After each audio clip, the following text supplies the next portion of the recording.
Umugoroba mwiza murananiwe twiriwe hano. This wonderful evening, I know you are tired. We've spent the day here. Ariko Imana idufashe. But may God help us Ntituruhe.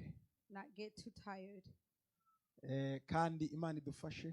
And may God help us again Dukora akazi kayo. to do His work Muri uyu mugoroba. this wonderful evening. Hallelujah. Hallelujah. Turabashimiye cyane ko mwakwiye kutwakira. We thank you so much for welcoming us. Turashimira abashumba babigizemo uruhare. We'll thank the pastors who participate, Pastor Willie na Pastor w'uru rusengero. Pastor Willie and the pastor of this church, Sister Laurence. Sister Lawrence, Abakozi b'Imana mutandukanye. the different servants of God, Protokole yadufashe. the ushers that helped us, Namwe mwese mwajya. and all of you who have come here. Ndagira ngo mwihamashye reka I duhe want you to Yesu. put your hand together for God and Jesus. Amashyi yanyu aragoye kunegosya. Your round of Ariko ntabwo applause, munyemereye it's not twatanga enough. menshi. It's not enough. Oya ndacyasigaranye diri I ya don't- nyuma. We still need the last one more time. One more time, louder. Turashimira abantu barimo badukurikira online hirya no hino ku isi We thank those who are following us online around the world, no kuri televiziyo authentique And no kuri our- radio authentique uyu on our mwanya. radio and TV authentic. Muramudukurikiraho muri mwese ku isi. Wherever you are following us in the world. Hano turi muri Hope of Life International Church Here we are in Hope of Life International Church mu mujyi wa Phoenix muri eta ya Arizona. in city of Phoenix in state of Arizona. Ku batahazi ni muri eta y'uburengerazuba bwa Leta Zunze Ubumwe za Amerika, iri ku nkengero n'igihugu cya Mexique, ni mu gihugu cy'ubutayu.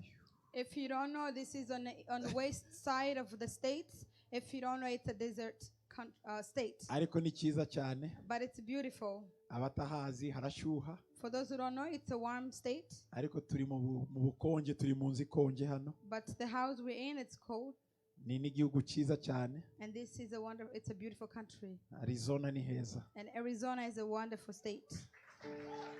Ni nziza cyane Arizona. It's a good state, Arizona.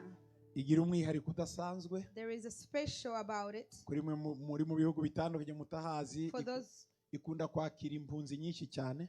For those who don't know, who live around the world, this state welcomes a lot of refugees. Cyane abantu bava mu bice bya Amerika iyo hagati ndetse na Amerika ivuga y'abalatini cyangwa se Latin America. They usually welcome people from Latin America and Central America. Rero ni igihugu kandi ni mu migabane y'abantu basenga. It is also on a continent with prayer people. Ni agace state. Or the state where they pray. Arizona, Texas, Oklahoma, gukomeza bice bya Indiana babyita ngo ni sentire ya Bibiliya, Bible Belt.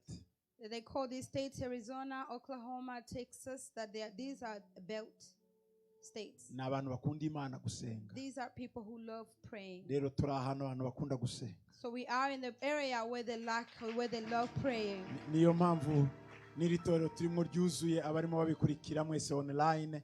Murabona ko abantu ari benshi cyane nuko bakunda Imana bakunda gusenga. And that's why the church, you see, for those who are following us online, the church is full. These people love to pray. Imana ibaha umugisha. May God bless you. Mukomeze muryoherwe n'aya materaniro abadukurikira. Continue to enjoy this service, those following us online. Bamwe muri mwe ni mu gitondo, abandi ni mu ijoro, abandi ni ku manywa. Some of you, it's a daylight, it's night, or it's in the morning. Ariko karibu muri aya materaniro. But welcome in this service. Imana ibaha umugisha. May God bless you. Ndagira ngo mbibutse ko audience iri aha ntabwo ari mwe gusa, hari n'abandi bari hanze barimo badukurikira. I want to remind you that you are not just the audience we have a lot other people following us online. Ubwo nubona barakwandikiye ngo twakubonye bikunezeze, barakubona nyine. If you get a message saying we've seen you, yes, they are watching you online. Kandi ndagusaba ngo ujye kumpemba niturangiza kuko nta tike warishe ngo bakubone, niyarangije kugira ngo bakurebe. And you're going to pay me back because you didn't pay for this. Uburi muri uraca kuri televiziyo no kuri radio live, ubu nyine abantu barimo baragukurikira hose mu gihugu cy'u Rwanda, mu Burundi no muri Uganda n'igice cya Tanzania na Congo, ubu nyine muri uyu mwanya. You are being followed. The people in Rwanda, in Congo, in Tanzania, in Uganda right now as we speak. abandi bari mu yindi migabane muri Canada, muri Australia barimo barakurikira nabo. And other people in different continents like Canada, Australia, they are following us. Ndashimira Imana ko navukiye mu gihe cy'itangazamakuru, I thank God for I was born in a time of social media, mu gihe cya technology, the time of technology, igihe cy'imbuga nkoranyambaga, a time for social media. aho abantu bashobora kuba bicaye mu itorero ritoya nk'iri ngiri ariko isi yose ikabakurikira. Dutandukanye n'abari mu cyumba cyo hejuru Yerusalemu, abantu babakurikiye bari hanze ariko twe baradukurikira batureba neza. Imana ishimwe muri ibi bihe turimo. Where people are sitting in such small room, about people are being followed by people around the world. It's different from the upper room where they were only followed by people outside. But for us, we have multiple people following us. Ubu ni ibihe byiza by'umwuka wera tugomba gukorera Imana kuruta ikindi gihe twayikoreye. This is a time for spirit to work and for us to serve God. Muri iyi migoroba turimo turaganira ijambo rivuga ngo gukorera Imana muri iki gihe, muri iyi generation This igomba. evening our theme is serving God in this generation. Iyi generation itoroshye. This tough generation. Ijambo turimo tuganira riri mu Filipi n'ibice bibiri. Our word for today Umurongo wa is 15. Philippians 2 and verse 15. Bibiliya iravuga ngo kugira ngo mutabaho umugayo cyangwa uburyarya, muba abana b'Imana batagira inenge hagati y'abiki gihe kigoramye cy'ubugoryi, abo mubonekeramo nk'amatabaza mu isi. Amena. That you may become blameless and harmless children of God without fault in the midst of this crooked and perverse generation, among whom you shine as light in the world. Bibiliya itubwira ibihe 14 hari byabayeho n'ibindi bizaba. The Bible tells us this 14 seasons, some of them which are already past and some to come. Or ages. Ibihe 14. 14 ages. Mu bihe ntekereza bitoroshye bibanziriza ibindi bizaza ni iki gihe turimo. And among the tough season, age that is harder than others, it's our age now. Igihe cya mbere cyabayeho ni igihe cy'iteka ryashize. The first age was eternal past. Ikindi gihe, indi periode nini turimo ni igihe cy'ubu turimo, iteka ry'ubu. And the other age is eternal present. Nanone ikindi gihe kizaza ni igihe bita ngo n'iteka rizaza cyangwa se igihe gihoraho kizaza. And another age that to come is eternal future. Muri ibyo bihe ko ari bitatu by'iteka ryose. So these three eternals, mu bihe byatambutse byashize bya kera, in the past ages, turimo ibihe bigera ku bihe bitandatu. There are 6. Nako ku bihe bigera kuri 8. There are about 8 ages. Mu bihe byatambutse. In the past age. Ibihe bya mbere byabayeho. The first age. Muri eternal past cyangwa se passé éternel, présent éternel. Nafikomeye cyane umuntu agomba kumenya umusomyi wa Bibiliya. These are things that we should know about the past, the eternal past, the present eternal, and the future eternal. Impamvu tumenya ibyo bihe byashize no kugira ngo tubashe kwitwara neza mu biraha hanyuma Imana izadufashe mu bindi bizaza. The reason why we should know it's for us to understand about the past so we know how to conduct ourselves for the future age. Ibihe bya mbere byabayeho. The past age is eternal. Tubisanga ibya mbere cyane byabaye tubisanga mu itangira igice cya mbere n'umurongo wa mbere ngo mbere na mbere Imana irema isi n'ijuru. This we find the past eternal in Genesis when God created the heavens and earth. Isi n'ijuru. The heaven and earth. Ibyo bihe byabayeho. This past age. Muri cyo gihe haremwe isi n'ijuru. That time the earth and heavens were created. Nta kindi kintu cyariho. Nothing else was created. Hari Imana gusa. There was only God. Imana aba ari irema isi n'ijuru. And God created the heaven and earth. Muri cyo gihe. In this age. Nicyo gihe Imana yaremye imyuka y'ingabo zo mu ijuru. It's when God created the heavenly spirits. Heavenly hosts. Ingabo zo mu ijuru. The heaven hosts. Iyo ni imyuka y'abakerubi. These were the imyuka y'abamarayika b'abaserafi. And the angels of seraphim.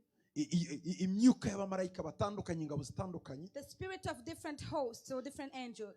Ariko nanone icyo gihe irema uwitwa Lucifer. But this time he also created what we call Lucifer. Lucifer niwe wari umukuru w'abamarayika mu bijyanye na muzika. And Lucifer is the leader of the angels in the music. Ni ukuvuga ngo Lucifer This Lucifer, ntabwo yigishaga muzika, ubwe yari muzika. he did not teach music, himself was music. Ibikoresho byose uko Imana yari yaramuremye, ni ukuvuga ngo position ya Lucifer yose, guhumeka kwe, kwitsamura kwe, kwari kuririmba guhimbaza. His life, or the way God was created him, was music, was worshiping. How he would sneeze, how he would cough, he was music himself. Ni ukuvuga ko Lucifer yateraga intambwe gutya, ibicurangisho byinshi bikavugira icyarimwe kuko byari biri muri we.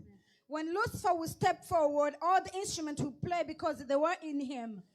Yatumaga ijuru ryose ryinjira mu mwuka wo kuramya. He will usher the whole heaven into the spirit of worship. Ni ukuvuga ngo indirimbo zose z'abamarayika, That means all the songs of the angels ziramya Imana, that worship God, zose zacaga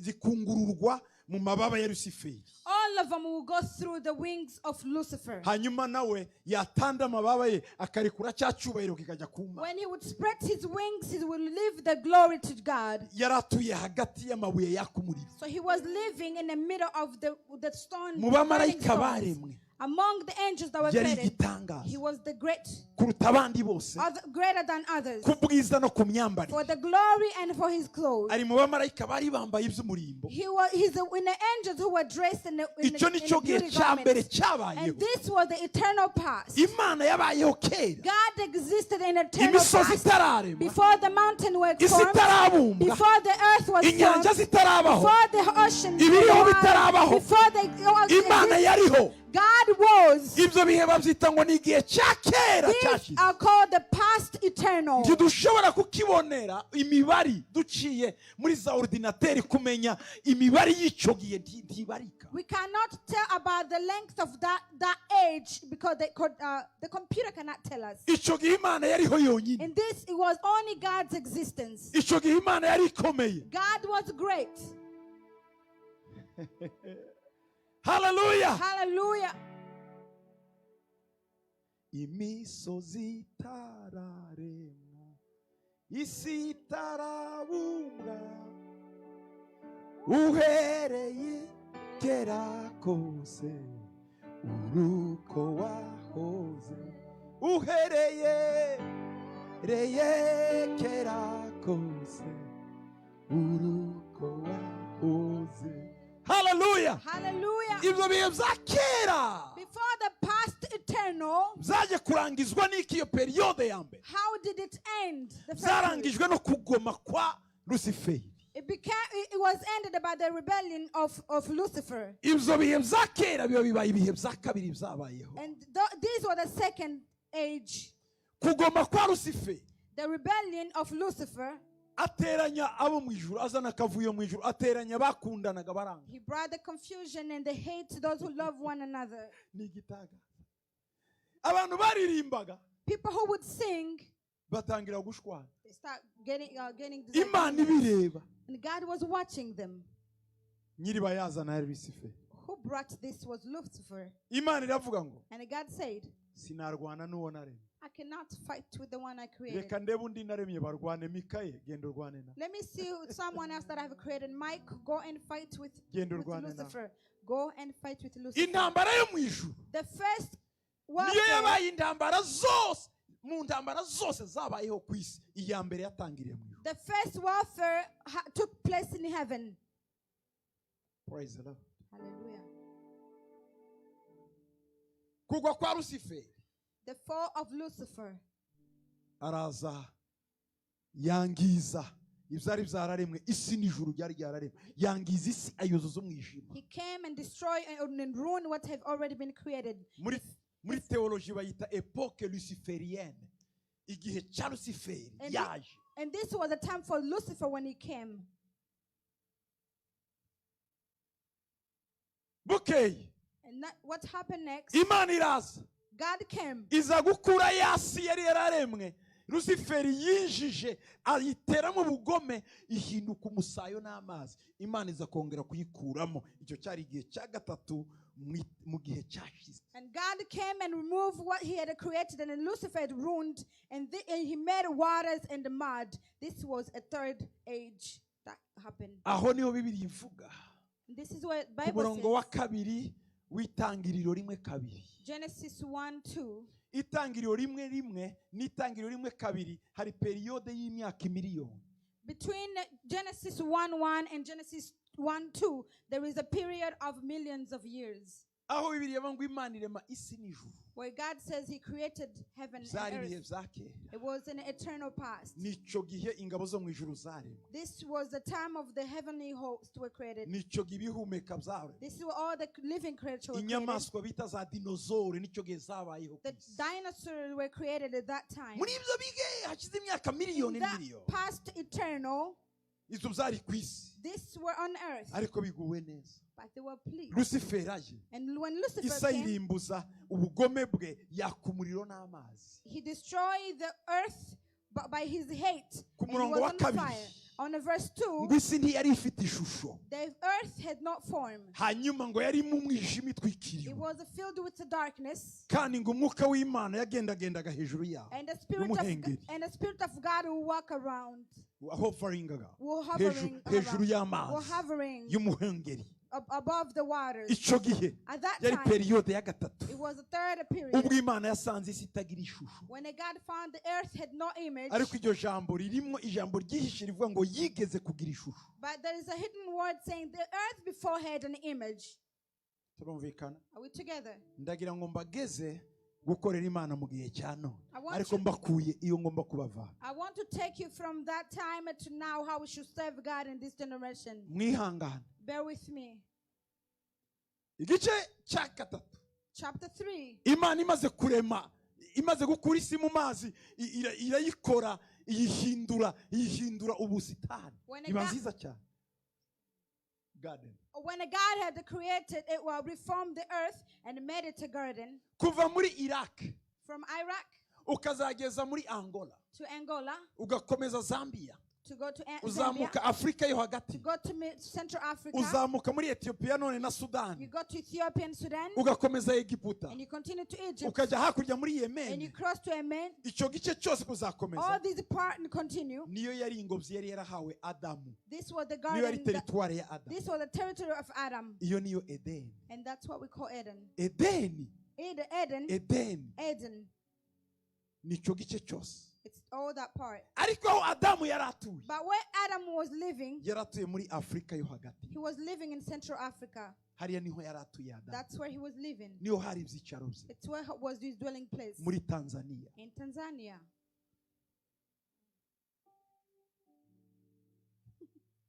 Amateka y'isi The history of this world, yakurikiranye igufwa ry'umuntu wa mbere waremwe. they followed the born of the very first person created. Australopithec. Australopithec. Nibyo. Umuntu wa mbere The very first person bamusanze muri Tanzania. was found in Tanzania. Kariya gace In that area, niko karimo Adamu. that's where Adam was. Mu gice cya 11 And chapter 11, ngo abantu barazamuka berekeza iburasirazuba Ishineyari. Bari bavuye muri Afrika bajya i Babeli muri Iraq. Iyo yari migration ya mbere yakozwe n'umunyafrika ukomeye witwaga Nimrode mu gice cya 10 cy'itangiriro. and people went from Africa to east, East in Iraq. to east Iraq. In Iraq uyu munsi muri ako gace niho bita Musole. In Iraq now we call it Mosul. Musole niyo Ninewe. Mosul, it's Nineveh. Aho ngaho niho cyari ikibaya cya Shineyari. Niho ubwami bwa mbere bw'umunyafrika mwene Hamu witwa Nimrode yubatse umunara muremure muri histoire bita Zigurati. This is where Nimrod, where he built the tall tower, a son of Noah. Ham. Of Ham. Sorry. Okay, reka ngaruke mbagarure gato Let me kwisi. bring you back from the history. Reka ngaruke kwisi. Let me bring you back to the topic.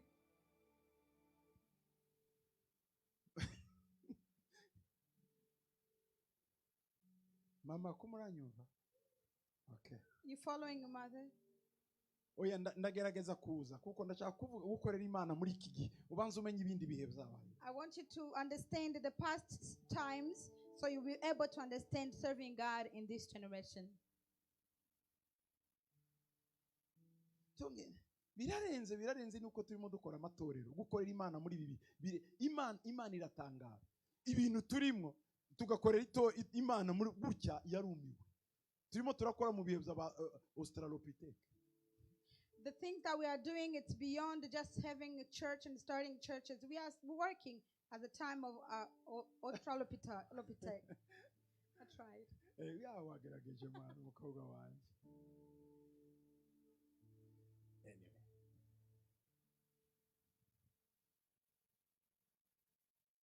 Icyo gihe cyo kuremwa kw'isi kongera kuremwa kw'isi. At the time of recreation of this no kuremwa k'umuntu Adamu. And the creation of Adam.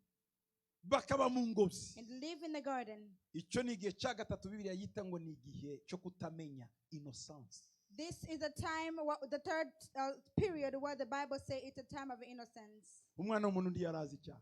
Son of man did not sin. Kandi yari gusa atazi ko ari gusa. And he was naked without realizing. Ntiyarabizi ko ibyo bibaho. He didn't know this. It's something. Yasaga n'umwana w'uruhinja. He was like a newborn baby. Iyo periode ya gatatu yitwa ya innocence. And this season is called innocence. So this age. Iyo periode yaje kurangizwa n'iyi. How did this period icyo gihe end? iyo age epoch. How this age end? Ndagira ngo nkwibutse ikindi. I want you to remember.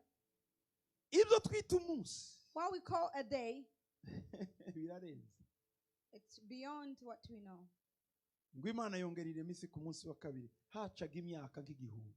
When they say God on second day God created the earth, it means in between there was about 1,000 years. Kuko imbere y'Imana iminsi igihumbi ni umunsi umwe. Because before God, the 1,000 days it's like one day. 1,000 years it's like one day. Yeah. Donc umunsi Imana ivuga utandukanye n'uwanjye nawe kuko twe dukoresha systeme solaire y'ukwezi n'izuba nibyo biduha umunsi ngo bwije twageze kundi munsi icyo gihe bwari butarira igihe cy'Imana rero umunsi wari determine n'izuba n'ukwezi wari determine n'imirimo y'Imana.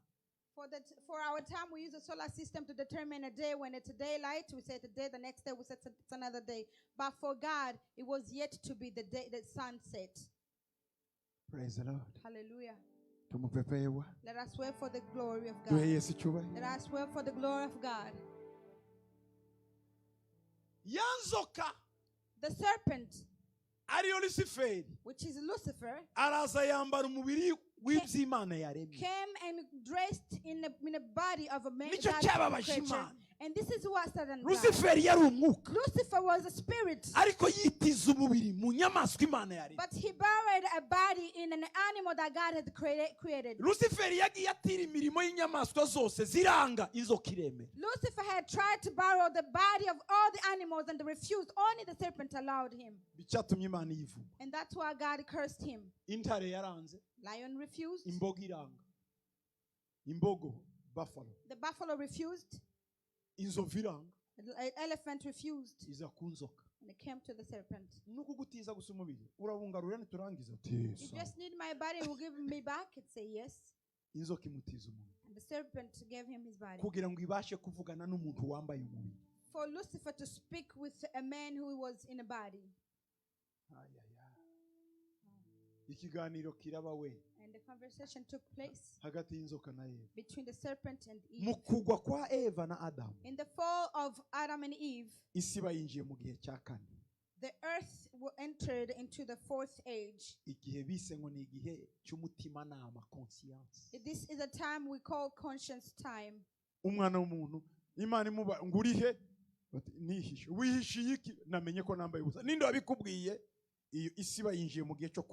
This is when they had committed sin and they hid, and God said, "Where are you? I'm hidden. Why? Because I'm naked. How do you know?" And this is when we enter into the edge of consciousness.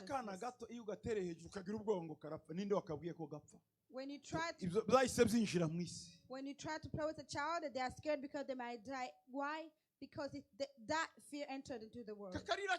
They might cry harder. gatinya gupfa. They are Ninde wakabwiye ko they are gapfa? scared of death. Ibyo ninde wayubwiye umuntu? Who had told them at the Ni early igihe age? cya kane isi yinjiye. This was the fourth age. Icyo gihe cya kane cyahereye muri Edeni. The fourth age started in Eden. Muri Edeni. In Eden. Kuzageza mu itangira igice cya 11. To Genesis 11. Kuva mu Genesis gatatu. From Genesis chapter 3 kugeza itangiriro 11 to Genesis 11. Iyo periode yose yitwa periode ya conscience, umutima nawe. This period or this age is called the age of consciousness. Wo kumenya icyaha. An age to know the sin. Kumenya ikibi To n'icyiza. know the goods and bads.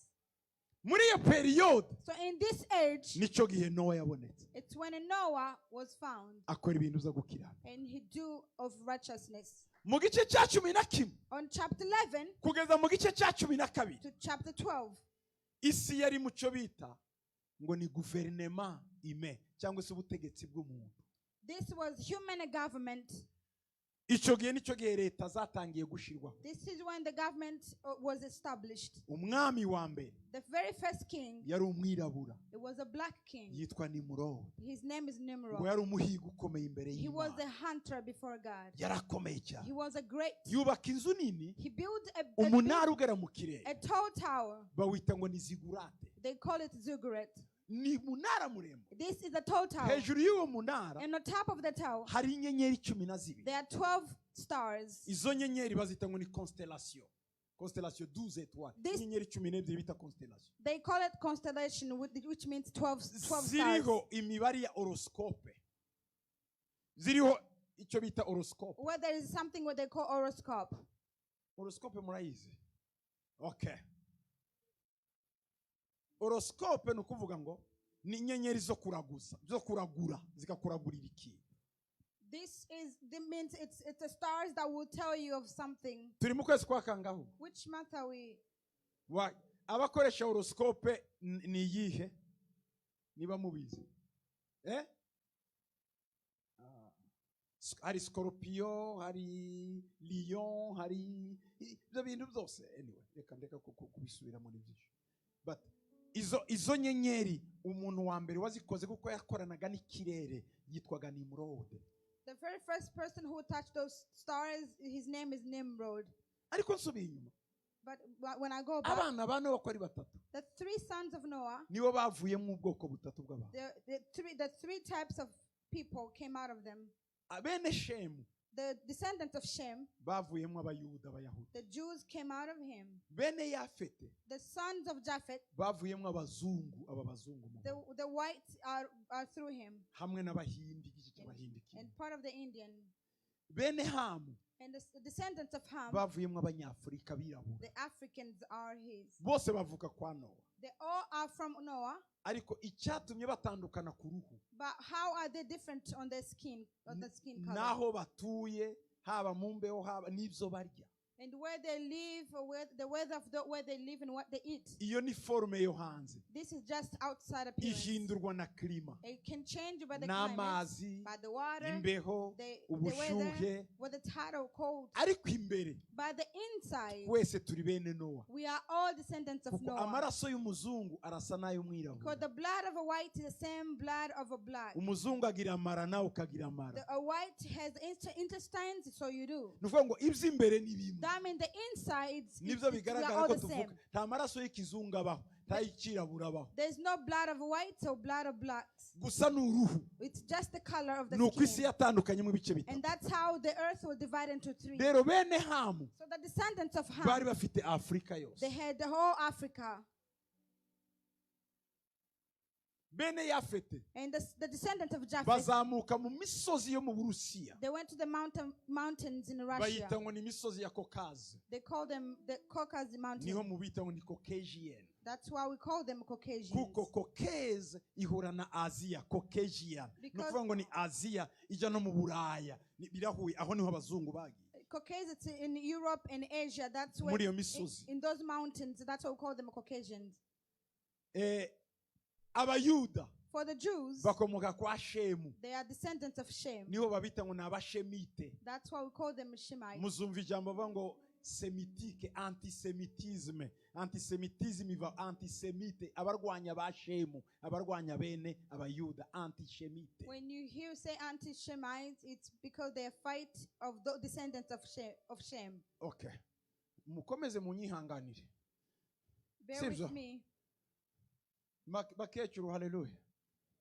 Amen. Nimwe nshaka ko mwumva. I want you to pay attention more. Kurusha abasore. More than that young people here. Sibyo ba mama. Mubyumve rwose. Please bear with me.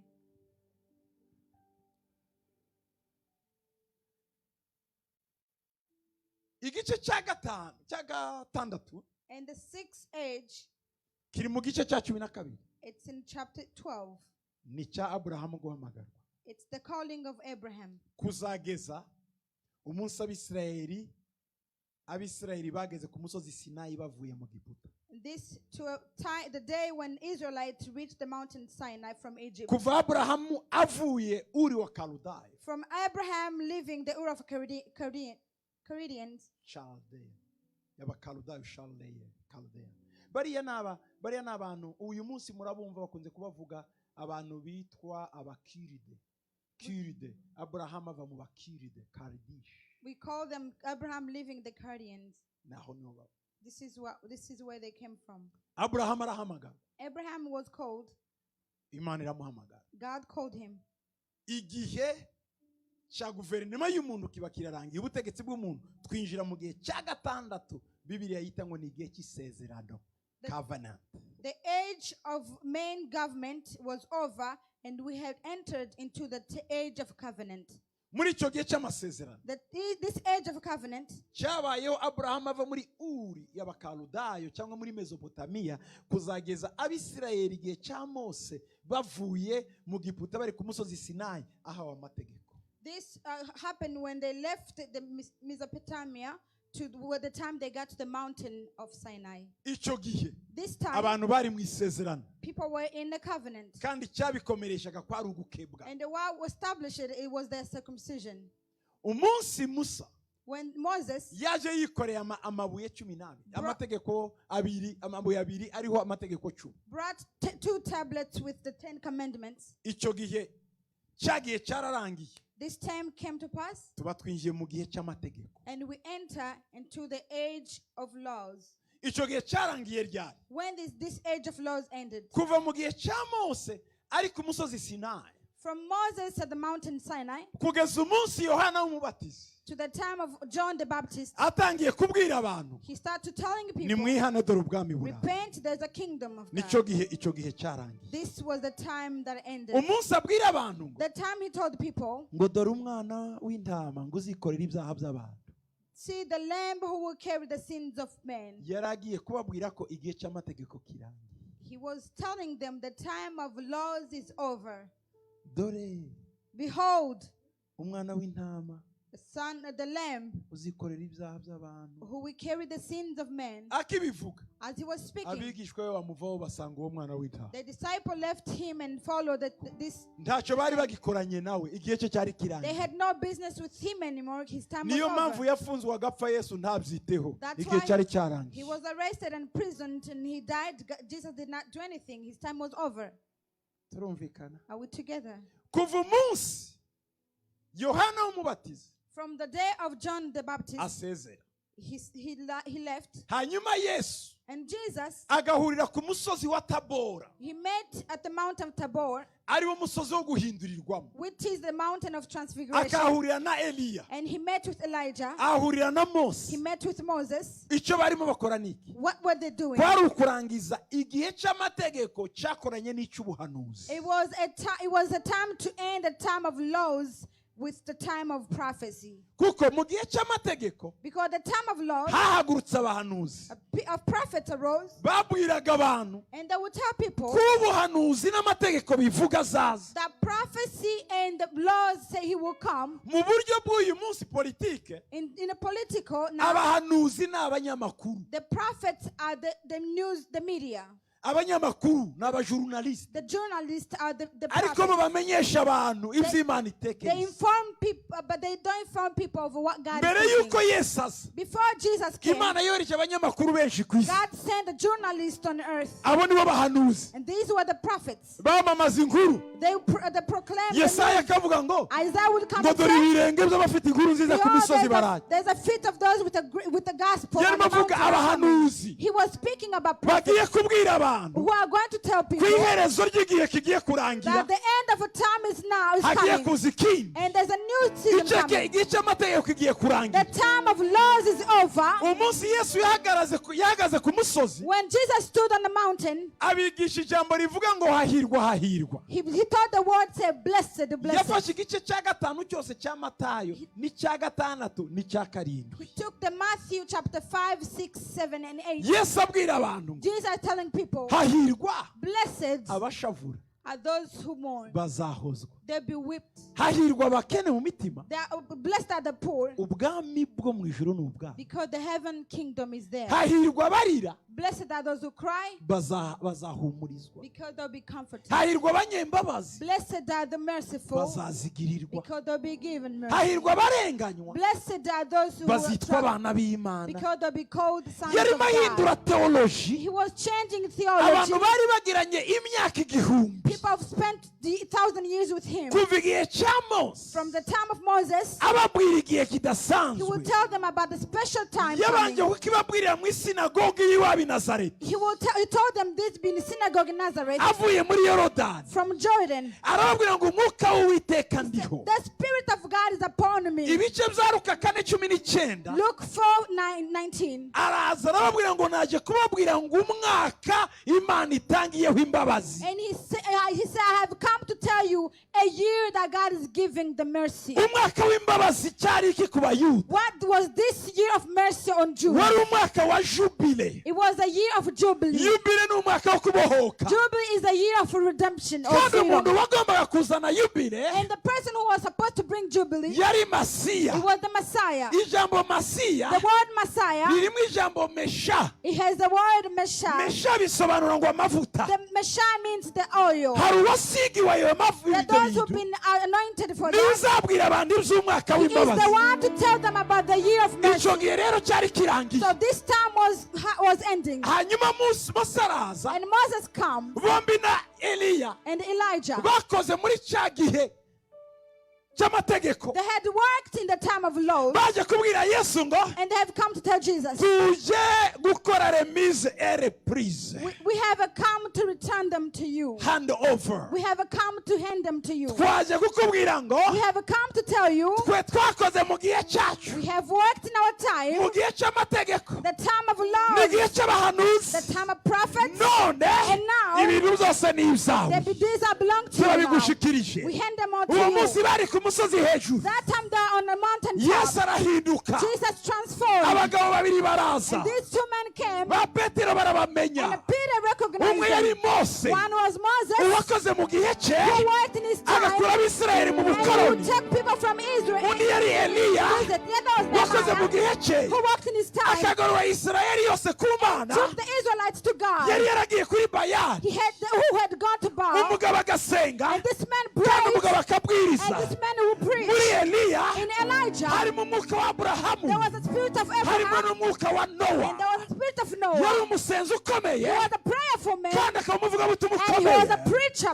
igihe cya Nowa The time of hari Noah, abavugabutumwa there were preachers, ariko habuze abasenzi but they were not igihe intercessors. cya Aburahamu The time of Abraham, hari abasenzi intercessors, ariko habuze but they abavugabutumwa were not preachers. haleluya Hallelujah. igihe cya Eliya Now the time of Elijah, haleluya haleluya hallelujah, yari yuzuye mu he mwuka was filled with the Holy Spirit, umwuka wo gusenga the spirit of interceding, n'umwuka wo kuvuga and ubutumwa the spirit of preaching. Eliya yakoze mu bihe bikomeye Elijah served in a tough arimo season. ahangana n'imana za ruguru He will face the gods of imana northern, z'i Samariya the god of Samaria, ku ngoma ya Ahabu on the reign of n'umugore we Ahab, Yezebeli and his wife igihe Jezebel, cy'abahanuzi the b'ibinyoma time of false prophets, igihe cy'abakorera the imana time who mu worked buryo for God in the wrong ways. Elijah stood up. He was a powerful preacher.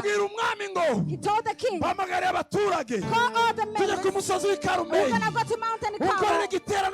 Call the congregation of gospel. I will show them the God I serve. The God the most powerful. Hallelujah.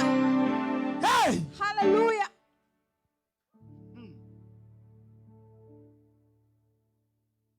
Jesus. Hallelujah. Hallelujah.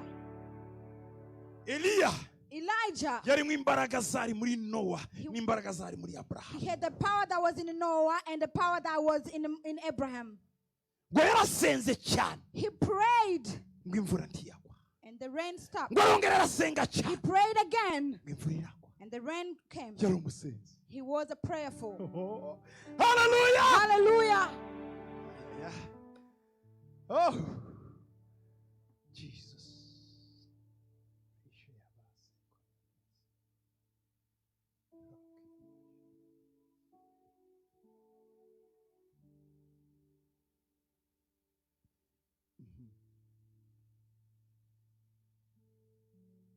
Malachi.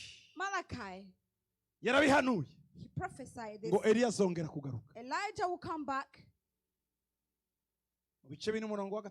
Chapter 4. Aravuga ngo. He said. Ngo azaza avuga ubutumwa bwo guhuza abana n'ababyeyi. He will come preaching the gospel of reconciling. Restoration Eliya. The restoration of Elijah. Yagomba guhera kucyo Adamu yananiwe kera muri Edeni. Kongera kugarura imitima y'abana n'ababyeyi. Kayini ntiyongere kwica Abeli. He had to start from what they had fed from the beginning, restoring the heart of mothers and their sons. Cain hadn't killed Abel. He came to stop the troubles in the families. He had come to restore families. This was the mission of Elijah. So he will come back again. He will come back again. What does this mean? There will come men and the women filled with the spirit of the gospel and the prayers in the last times.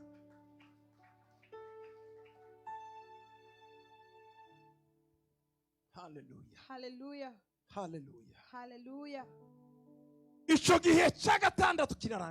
6th age was over. When they had greeted with Jesus, Moses and Elijah, they never entered Canaan.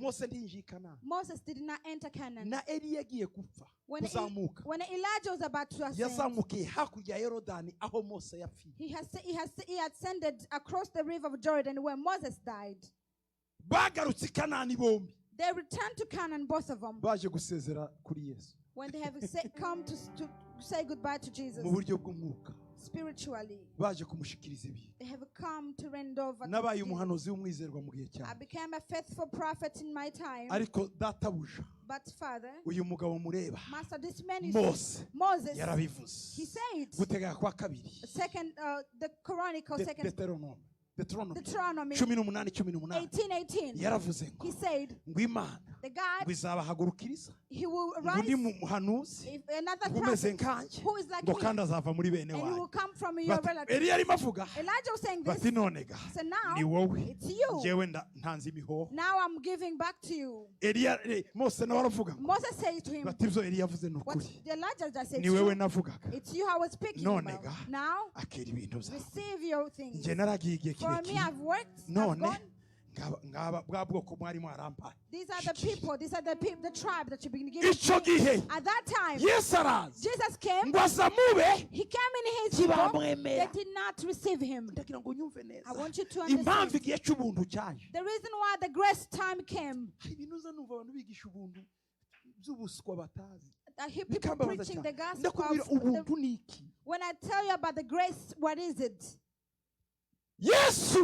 Jesus yaziye abayuda came for the Jews. ngo aje mube When he came into the people, ntibamwemera. they did not receive him. Yohana 1:12 John 1:12. ngo ariko hari abandi But bamwemeye there are those who received him. ngo icyo yakoze What he did for abo them, yabagize abana he b'Imana. made them the children of God. Ubundi abari abana b'Imana bari In abayuda. other words, the children of God were Jews. Ni nk'uko naza iwanjye mu rugo It's as if I would come to my home. nagerayo bakamfungira When I get there, they'll shut me in, umuturanyi akankingurira and my neighbor will open for me, agahita aba uwanjye and he becomes mine.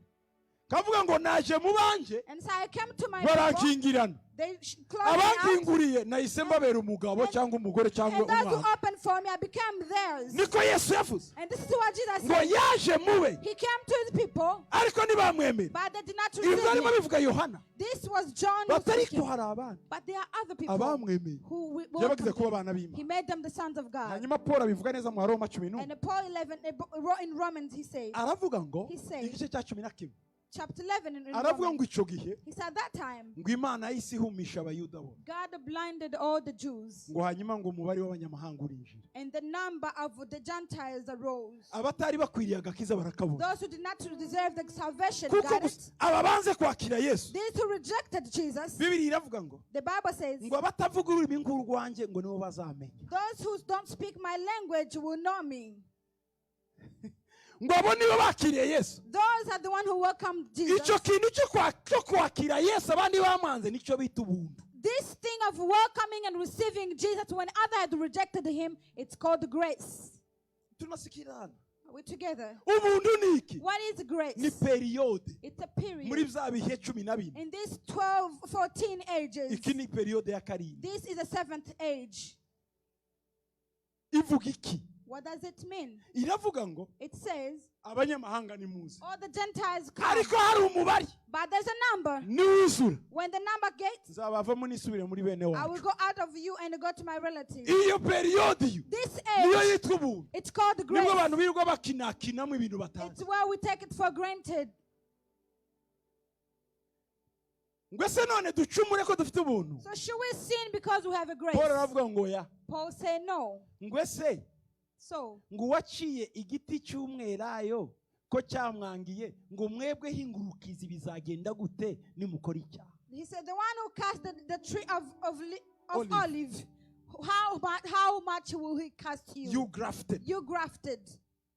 Niba abo babana mu maraso baramwihakanye gato gahita bareka, wowe rero ngo ndi mu buntu nkora icyaha tunga ubuntu buhagije ngo izakuruka, ngo igiti cy'ubunzenze ntigifite imbaraga na gato niba yaranze igiti cya nyayo cy'iki cy'umwera. If he rejected or if he hated those who belong to him by blood, how do you think about you who are the Gentiles? ngo ubuntu buraduhagije. So the grace is sufficient. Uzi icyo ari cy'ubuntu? Do you know the meaning of a grace?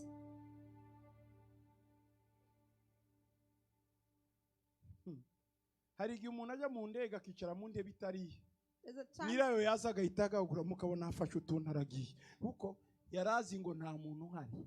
There's a time you go in an aircraft and you sit in the wrong seat, but when you see the person assigned that seat, you move because you assumed no one is sitting there because it Aho was empty. twicaye ubu tw'abanyamahanga But the place we are sitting us at the ni mu Gentiles, ntebe y'ubuntu. this is a seat of grace.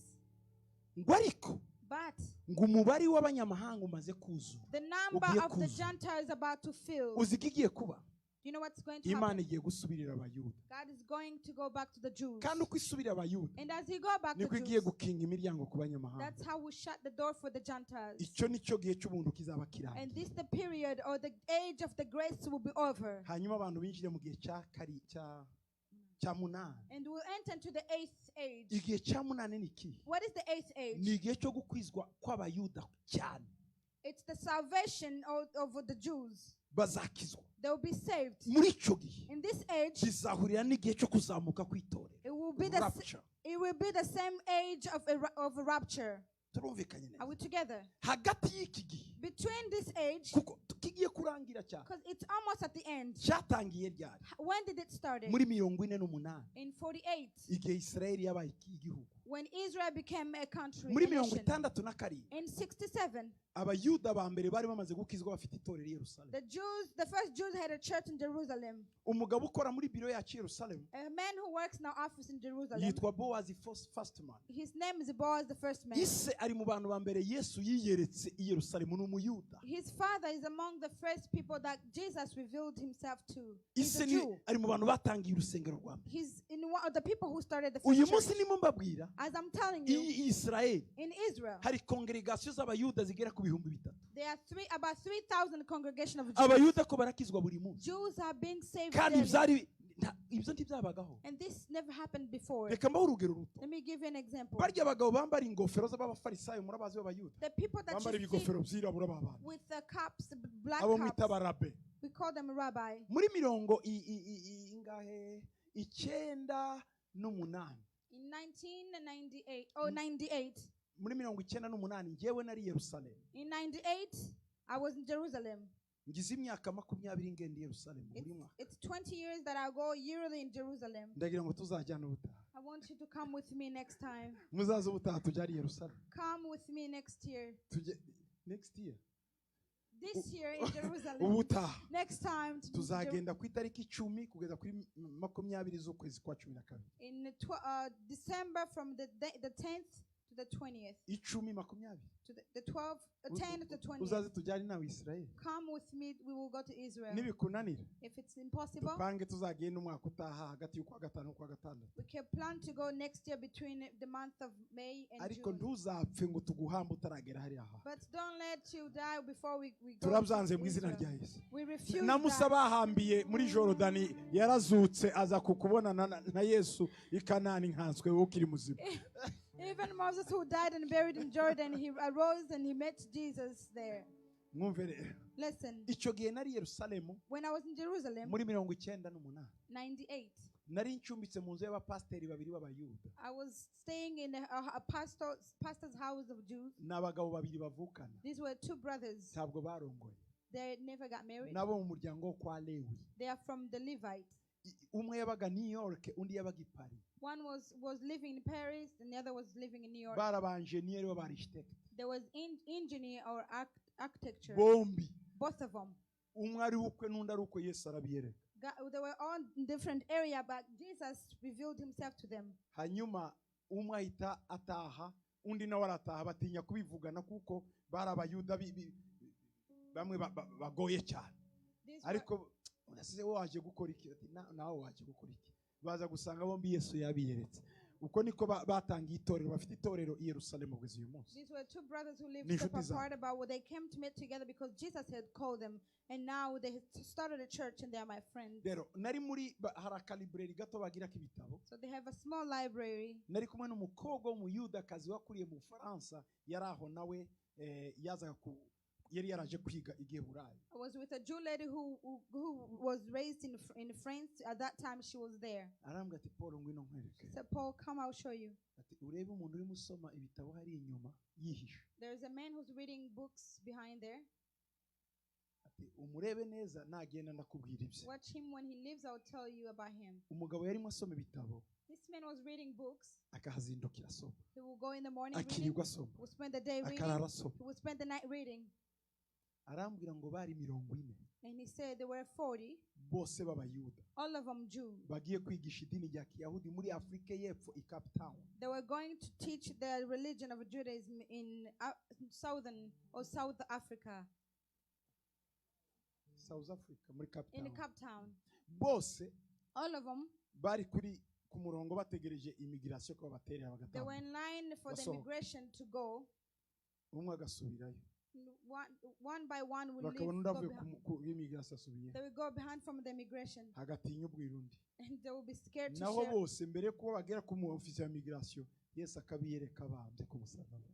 Before they could reach the immigration officer, Jesus will show himself to them at the cross. When they see it, he'll be trembling and go back. Now, No one will ask because they fear. umwe abaza mugenzi we And one asked, ati umbwiza ukuri we kugarutse niki tell me the truth, you are coming back, what happened? undi ngo wowe ugarujwe niki So why are you coming? ato yanjye ndagarutse gusa nanjye ati nanjye ndagarutse No, I just changed my mind, I'm coming back. bato yambwiza ukuri So no, tell me the truth, what happened? humura ntacyo ngutwara So, I won't do anything. undi bati nanjye ntacyo gutwara Me mbwira neither, I won't do anything to you, just tell me the truth. bati nabonye Yesu ariko ceceke Yes, I have Then seen I will Jesus, yes. but don't mention this to anyone. undi bati nanjye namubonye So like me too, I've seen Jesus. bati nawe You too? bati none n'abareba bashobora kuba bamubonye Maybe it's some people, same thing happened to them. bagenda bakora iperereza So they investigate basanga bose 40 and they realize all 40 of Yesu them. yarimo abiyereka Jesus was Yesu manifesting to yarimo them. abiyereka Jesus was ibyo manifesting. byabaye muri 98 nge icyo gihe nari i Yerusalemu hari mu kwezi kwa 9 mu minsi mikuru y'ingando iyo bita ngo ni Sukote This was the feast days or year tabernacles in 1998. I was there in September. wa mugabo rero And this man, aza gushaka ibitabo bivuga kuri Yesu he started reading books that talks about Jesus. yirirwaga asoma He would spend the day reading. umugabo aravangirwa This man got confused. bati none niba uyu Yesu ariho dufite ibyago abayeho If this Jesus exists, we are in danger, Jews. atangira akaza n'undi He will bring someone umwe else. agasomera mu nguni imwe undi mu yindi They hariya will read in different corners. Yesu arabiyereka And Jesus kuva icyo manifested gihe from that time kugeza uyu munsi to today. iyo ngiye Isiraheli When I go to Israel, akenshi most of the mu time, bantu twajyanye people that I go with, mpamagaza abayuda bakijwe ngo baze bababwire ubuhamya I'll call the Jews who are transformed to come and testify. ubu abayuda ko barakizwa Yesu arimo arabiyereka mu buryo bukomeye niba rero ibyo ari ukuri igihe cy'abanyamahanga ko kirarangira cya gihe cy'ubuntu bugiye gufunga Now, imiryango Jews are being transformed daily, and if that's true, the time of grace to Gentiles, it's at end. hanyuma ibindi bihe bizakurikira And the age is following. ni ibihe byo kugeragezwa tribulation These are the age of tribulation. ikindi gihe kizaza And the next age, n'imyaka 1000 ku isi the 1,000 years here on ikindi earth. gihe kizaza Another age n'intebe y'umweru y'urubanza is the white white throne of judgment judgment. ikindi gihe cya nyuma And the last age no kwibanira na Yesu iteka ryose. is living with Jesus. ibyo ni ibihe eternal. byose 12 These are 14 iki ages. gihe turimo rero ni So iki? this age we're in, turi mu gihe we are an age kigiye kurangira that is about to end. gifitanye ibibazo bikomeye There is a kiri great- muri conflict it is in a great conflict n'ibindi bihe byose byabaye with other ages that passed. kuko cyo Because this age, kigiye kurangiriza iyi si ibi bihe cyangwa se ages it is concluding all other ages. satani rero For Satan, dore ukuntu arimo akora this is how he's at work. uyu ndimo mbabwira This grace I'm telling you, dayimoni the demon, this person I'm telling you, demon, na satani and Satan, ntibafite umwanya wo kunywa n'amazi they have no time even to drink for water. ko barakora They are working amanywa nijoro day and night. ko baratera itorero They are attacking church amanywa nijoro day and night. baratera umuryango They are attacking families amanywa nijoro day and night. barakorera mu mikorere n'imiyobokere yose system They are working in different systems kugira ngo umuntu babashe kumugira uwinangira for them to make the heart of man hardened. ibi bihe turimo So this age, hasigaye agahe gatoya there's only a short ngo time left urugi rw'ubuntu rukingwe and the door of grace to shut, abanyamahanga ntibongere gukira and the Gentiles cannot get aka saved. gahe gato rero So this short time, satani ahagaze ku irembo Satan is standing at the arimo gate. arabuza abinjira He's stopping those from entering. ntashaka ko abantu He bakizwa doesn't want people to get dore ibihe transformed. turimo mu buryo bw'umwuka n'ubu In spirit, these are the age we're in. turi mu bihe bya informatique We are in the age of IT, ibihe bya interineti reka the age nkibyite of internet. muri ibi bihe bya interineti This age of internet, nta bindi bihe byabayeho there's no other age, ibihe byabayeho no other ages bigoye nk'ibi that is tough kuko like ko this. birasoza Because this is at the end. Afite iyo bugiye kwira cyangwa gucya haba akijima bita kabwibwi When it's about to end, the day, the sunset or sunrise, there is a dawn. hari akijima Or there's a darkness. kaba karemereye cyane It's a heavy kaba darkness. kabanziriza igitondo cyangwa kabanziriza kwira It starts from the sun setting or Afite sun turi mu rising. gihe cy'akabwibwi So this is the time of the morning. hari darkness. umwijima mwinshi cyane There is a darkness. bantu ba Arizona muranyumva People of Arizona, are you hearing me? muranyumva? Are you hearing me? Niba utarariye ibyaha byihorere. If you didn't commit sins, Ababiriye kera ngwino mu Mana. those who have committed it, they have done it, but come to God. Ubu si cyo gihe cy'ikizungu ry'ikizungu bakiriye kera wo mu kizungu, wowe shaka Imana kuko bya bindi byarashize. This is a time for you to see God because the old is past. Ndimo ndababwira ibintu ko turarebera ku gihe. I'm telling you because we are watching the time. Israeli For Israel, niyo saha y'igihe. is the time for the season. Nirimo itwereka ibihe It's bigeze. telling us how far the ages are. Ejo bundi Yet just recently, ibyari byarananiranye. what was hard, Perezida w'iki gihugu the president of this country ku mugaragaro publicly, yavuze ko Yerusalemu he said Jerusalem ari kapitale y'isi is the ya capital Israeli of Israel kandi na kapitale y'isi and the capital of the kuko world. niho intambara zose niho zireste naho ziri. Because all the wars are at rest there in Jerusalem. Umunsi ambasade yanyu The day of the embassy yimutse that moved ijya i Yerusalemu ivi Tel Aviv, to Jerusalem, Tel Aviv, nge nari mpari mpicaye, I was there. nari mpari I was there. ndeba uko ibihe bihana n'ibindi. I was watching how the seasons are. Imyaka 70 For 70 years, yari yuzuye it was filled, bafashe Yerusalemu. and they took over in Jerusalem. Yerusalemu In yari Jerusalem, mu gihugu cya Jordan. it was in a part of the country of Jordan. Israeli yari yarafashe Israeli igice, Israel had taken part of Israel, ariko but isi yarayibwiye ngo the world has told them, ngo nimupima mugafata i Yerusalemu if you take over Jerusalem, tuzabamerera nabi. we will attack you. Byari bimeze gute? What happened? Yerusalemu yarimo ibice bitatu. Jerusalem had 3 parts. Mwumva aya mateka. Listen to this history. Ibindi mvuga nushaka ureke kubyimva wumva ibi. You may not pay attention to what else, but listen to this. Yerusalemu Jerusalem, yari yarafashwe n'igice cy'abakristo, it had a part of Christians, n'igice cy'abarmeniya, part of Armenian, n'igice cy'abisilamu. and a part of Muslims. Bakakita ngo ni kapitale y'isi. And they will call this the capital of the world. Abayuda baravuga ati And the Jews will hashize say, imyaka 3,000 it's been 3,000. sogokuruza Dawudi Our father David, our great father David, yarayigize kapitale yayo. he named it our capital. Kuki si twangira?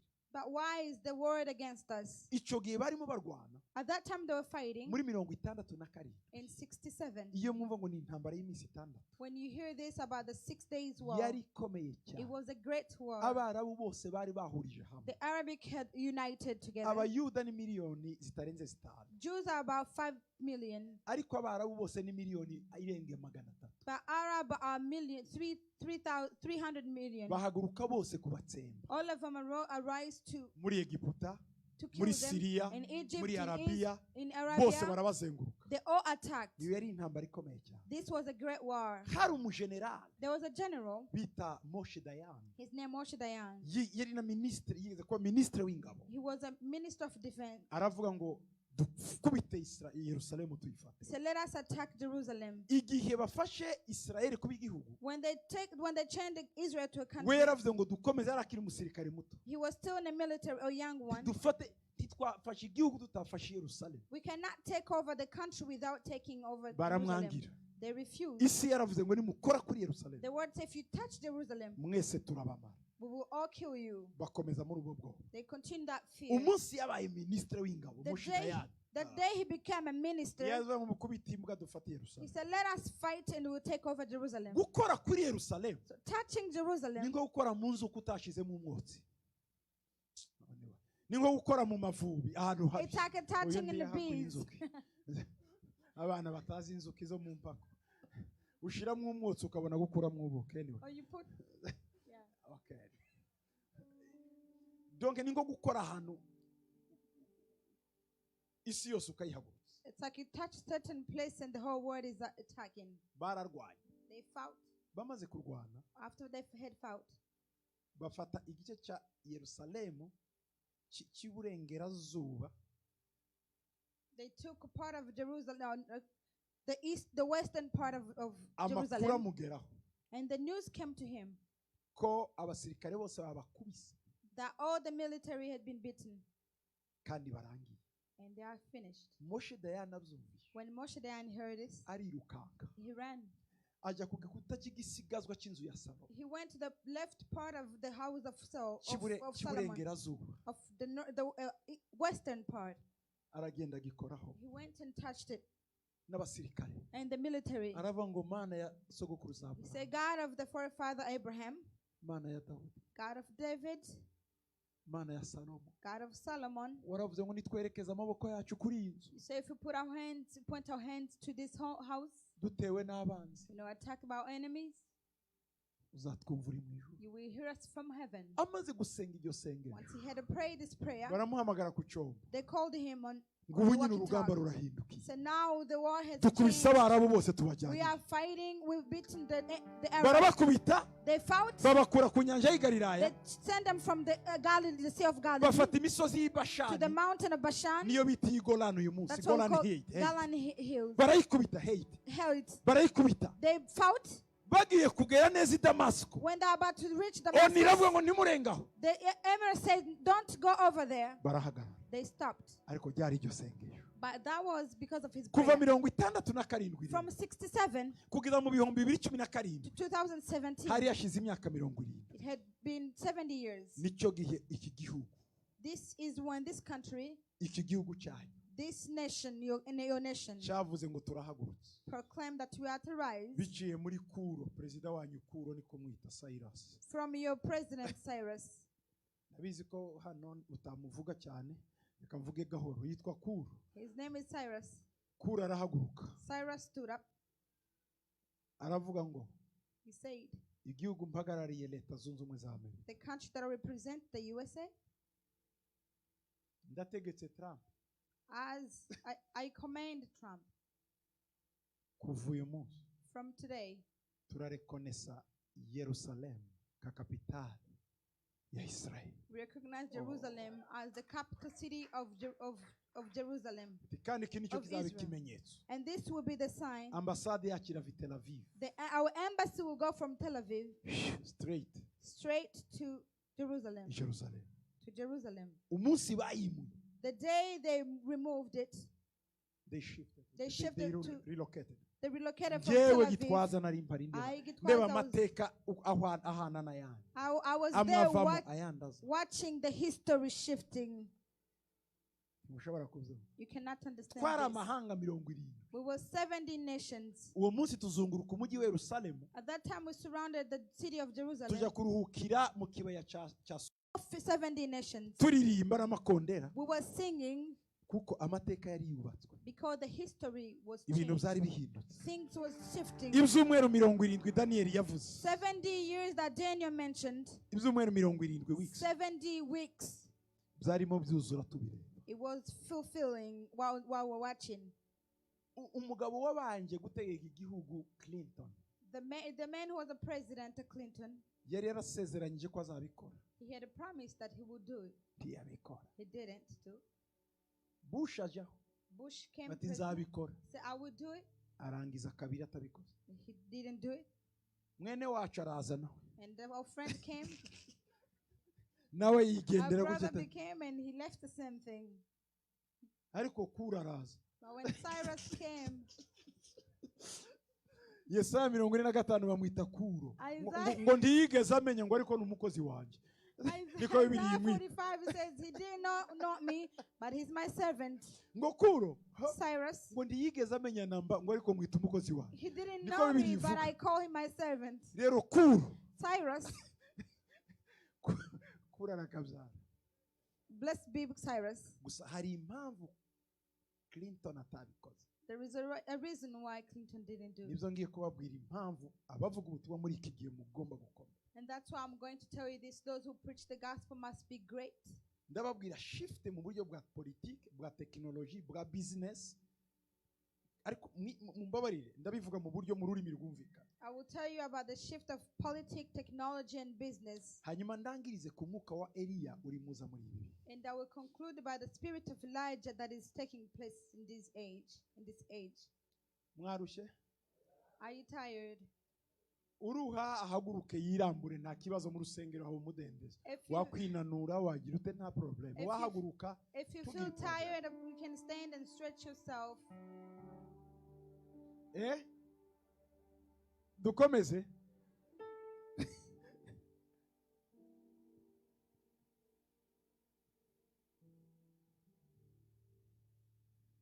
ndavuga byinshi ariko ufate duke ushoboye mu mutwe wawe. I will speak much, but take what you can Nanjye biba understand. byambanye byinshi iyo mbona aho mbimena ndishima. So, sometimes I have so much in my mind that I like to put it out there. Clinton For Clinton, yaje guhindura y'iki gihe kigaragariza igihe cyo kurangira ku banyamahanga. he came to end this era of what concludes or ends the time of Gentiles. Icyo Paul yavuze What Paul mentioned mu gitabo cye cy'Abaroma in the book of Romans, igice cya 11. chapter 11. Yesu we.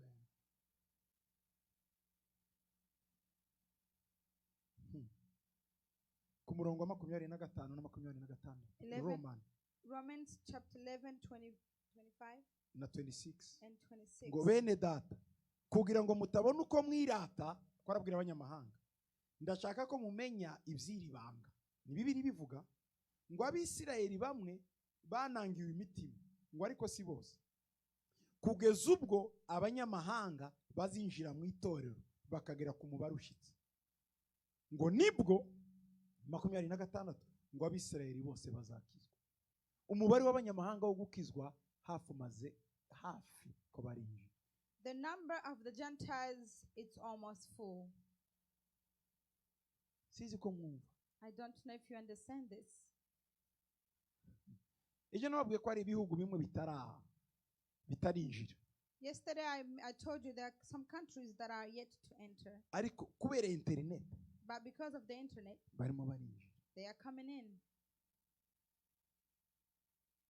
Dore icyo rero yakoze Clinton mu buryo butangaje.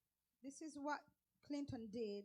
Mbere gato ya Clinton, Prior to Clinton, Clinton yasimbuye Bush mukuru. Clinton became president after the father Bush. the senior Bush. Muri 90 In 90, Bush mukuru. the senior Bush, 1989 or 90, yahuye he met na Perezida Gorbachev wo mu Burusiya. with the President Gorbachev from Russia. Bararamukanya.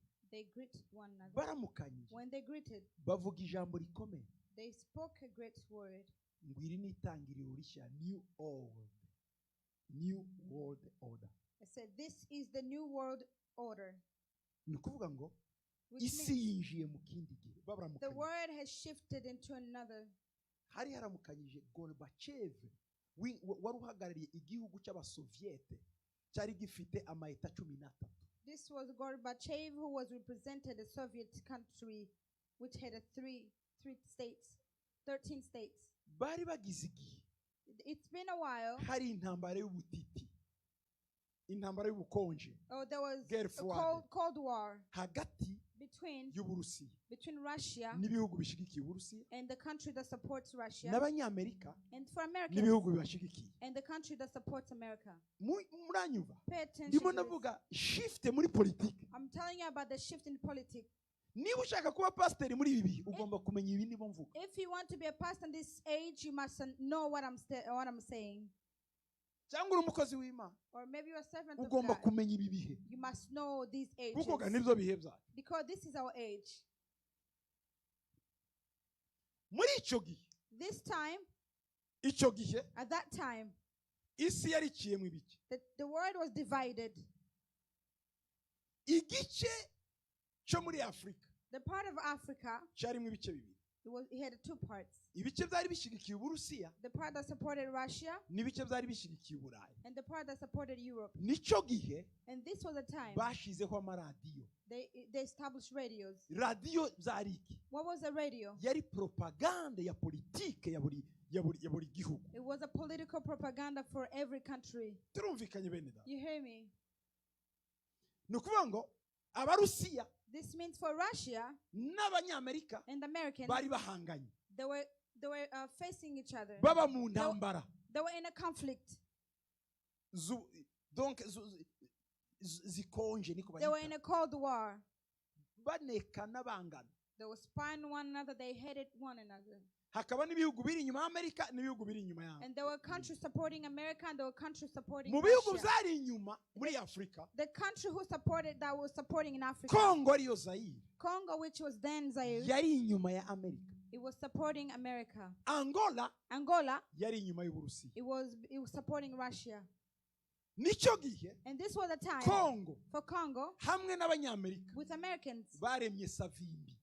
They created Savimbi. Savimbi araza When Savimbi came, afashwa na Congo he was supported by gutera Congo Angola. to attack Mu Angola. by'ukuri Savimbi ntiyateraga Angola, ni abanyamerika bateraga Uburusiya. Savimbi wouldn't have attacked Angola. It was American attacking Russia. Nicyo gihe And this was the time. muranyumva neza, You hear me well? Basamure Machel The Samuel Machel, barasiwe mu ndege Mozambique, they were shot bageze mu kirere cya Afrika du Sud. in the air of South Africa. Kuko icyo gihe Because that na time, Banyerere with Nyerere, barebaga cyane mu Barusiya. they were focused more to Russians. U Rwanda n'u Burundi For Rwanda and Burundi na Congo and the Congo n'ibindi bihugu by'Abafaransa and other friends, byo biri inyuma y'Abanyamerika. they were supporting America. Afrika icikamo ibice. Africa now was divided. Icyo gihe buzuzamo Afrika amaradiyo, And now in Africa there were radios. France, France, BBC, BBC, Voix de l'Amérique. the Nta Voice of kuntu America. wazana iradiyo ry'Abanyamerika ngo urizane mu Rwanda. There's- Nta kuntu wazana iry'Abafaransa ngo urizane mu Rwanda. Nta kuntu wazana iry'Abongereza ngo urizane mu Rwanda. Zakoraga propaganda y'abakapitaliste. There's no way you could bring American radio or French radio there to Rwanda. This was a political propaganda. None se of ko capitalism. mutazana iradiyo rya Congo hano muri Amerika? How come you don't bring the radio of Congo here in Kuki utazana America? radiyo Rwanda hano? How come you don't bring the radio of Ariko Rwanda izo here? zari propaganda. This was a political propaganda. Munyumve rero. You hear me well? Muri icyo gihe In this time, uraza no kumenya impamvu Savimbi yapfuye. you will understand why Savimbi died. Muri za 89 yinjira muri 90, In 89 to 90, Uburaya the Europe, bwari bwaracitse mu igice it was divided kubera intambara ya kabiri y'isi. because of the Second World War. Abanyamerika n'ibindi bihugu The Americans and other nations, zategetse Ubudage na Yapani they command German and Japan kutazagira ingabo. to never had an army. Ingabo zabo Their army ni Abanyamerika. was Hari American. ikibuga, There hari is, kambi there is a camp y'Abanyamerika mu Budage. of American in Germany. Icyo gice This part, bacita igice cy'Abanyamerika. they call it of Americans. Umwana uvukiye muri iyo nkambi ni Umunyamerika. If a child is Kandi born ari mu in that Budage. camp, is American, though they are in German. Icyo gihe Abarusiya That time for Russia, bazamuka iburasirazuba they went to nabo bafata the ikindi east gice, and they took over part of bati it. natwe turi aha mu Budage. So now we are here in Germany. Barangije ati twumvikane So rero. now let agree. Bashyiraho igikuta bise ngo ni Mur de Berlin. They put a Berlin Wall. Mur de Berlin yari iki? This wall of Berlin, Bamwe bari Abanyamerika abandi bari Abarusiya. some of them on the other side were Russians and the other Mu were gihugu Americans. cy'Ubudage. And this was in a country of German. Muranyumva neza? You hear me? Sindaja mu mubiri mu mbabare ndacyari mu mwuka kuko I'm still ndababwira the same ubutumwa spirit. turimo twigisha ubu butandukanye na bwa bune ngo Yesu agenda hejuru y'amazi. Alors zakoze iki? Ndimo ndababwira ibyo ubutumwa bw'ubu tugomba gukora ngo twinjize umubare usigaye imbere kuko igihe cy'abanyamahanga cyara. This is a different gospel that God walked above the water. Why? Because this is a time we should teach to the Gentiles because the days Niyo are mpamvu cyangwa coming at the abakecuru end. bacu babyumva cyane. That's why I want our mothers to understand Kaka this. mwabyumvishe? Grandma, you hear this well?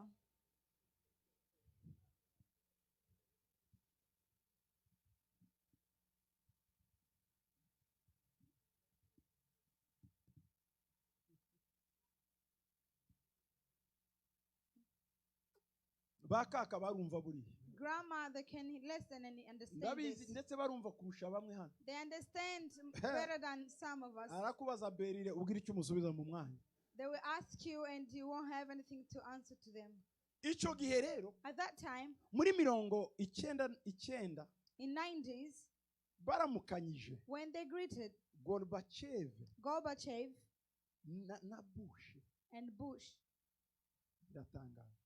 it was amazing. Baravuga ngo They said, ijambo bavuze the word they say, nouvelle ordre mondial, the new world order.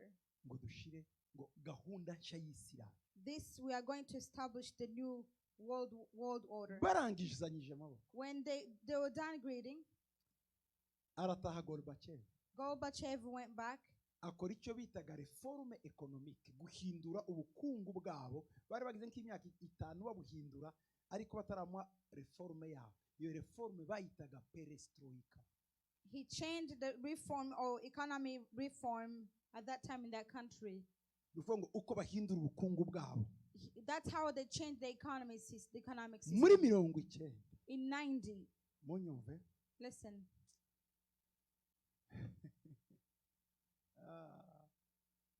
Uburusiya, abasoviet. The Soviets. Baravuga ngo ibyacu birarangiye. They say it is over for us. Communism irashize. The communism is over. Nuko Uburusiya bwaguye. That's how the Russia failed. Hari ibintu bitatu byabaye. The three things that took place. Zerekanye ko abantu binjiye mu yindi ere mu buryo bwa politiki, mu kindi gihe. Shows that we enter in another era in politics. Abanyabwenge icyo gihe. The wise at that time Bijambo ry'Imana. of the word of God, Tibabashije gukora strategy ivuga butumwa muri cyo. they did not put a strategic for the gospel. Icyabaye cyambere ni. What happened first of all? Twagiye kubona. We saw Kumanywa. daylight. Tubona abadage ko barurira cya gihome ko baragisenya. The Ngo miri de berirago. The Germans were climbing and destroying down that wall of Berlin. Icyakabiri cyakurikiye ni. The second thing that happened, kwari ugufungurwa kwa Mandela muri Afrika. it was the release of Mandela in South Africa. Kubera iki? Why? Gufungwa kwa Mandela. The arrest of Mandela, Byari muri politike. it wasn't a politics. Ijyanye na nouvelle ordre mondiale. That was the new world order. Gufunguka kwe. And his release, Zagaragaje ikindi kintu. it told us a different thing. Ku butegetsi bw'abazungu apartheid burangi. On the reign of the Western. Icyakurikiye cya gatatu ni iki? The third thing that happened Ni ukubwira ibihugu byose bya Afrika. is to tell all African countries Ngo igihe cyo gukora umutumwa wa politiki urangiye mugire multipartism.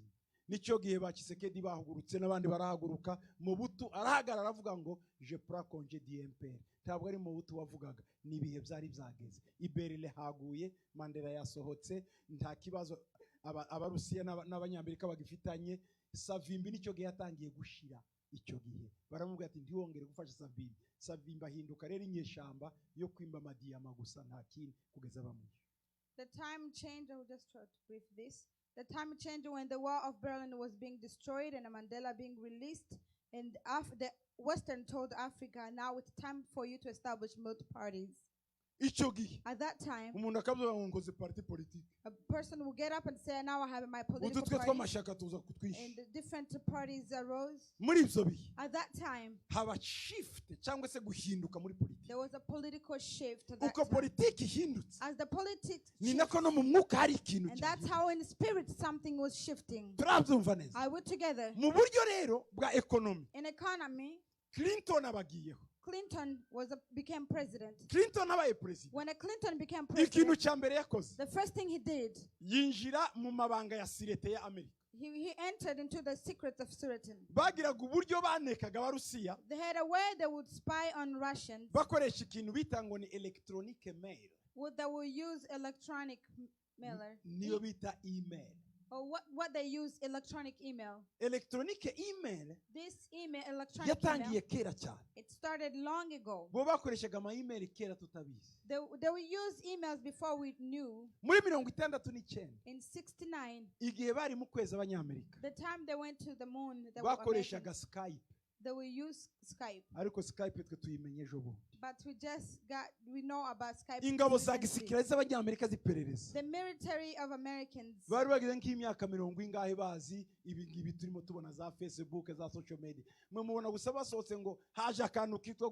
Ingabo zabo zagakoresheje kera barakarushe noneho niko bavuganaga n'abagore babo bari hege bakavugana kuri social media kuri Facebook.